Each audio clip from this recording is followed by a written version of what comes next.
মানে বানপানী বা বৰষুণ পৰিলে আচলতে মই নাজানো ইয়াতে যে এটা উন্মুক্ত অঞ্চল আছে এইটো আমাৰ ডিপাৰ্টমেণ্টৰ আণ্ডাৰত নাই কিন্তু আমি সাৰ্ভে কৰি আছো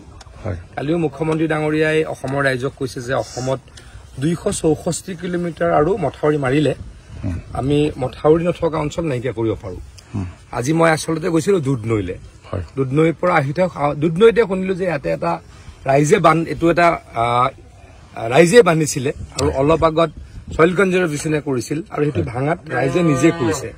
সেইকাৰণেহে মই সোমালো মোক কোনো খবৰ দিয়া নাছিলে আমাৰ ডিপাৰ্টমেণ্টে হয়তো গম পালে আমাৰ ইঞ্জিনিয়াৰে ডেফিনেটলি ব্যৱস্থা ল'ম যিখিনি ভাঙিছে সেইখিনি আমি কালিৰ পৰাই সেইখিনি আমাৰ এতিয়া চৰকাৰে মাৰিব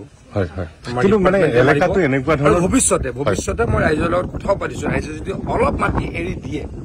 এতিয়া য'ত আছো তাৰ পৰা যদি 2 মিটাৰ 2.5 মিটাৰ মাটি এৰি দিয়ে তাতে আমি মথাউৰি বনাই দিম বুলি মই প্ৰতিশ্ৰুতি দিছো। পলিটিকেল কথালৈ যাওঁ নেকি অলপ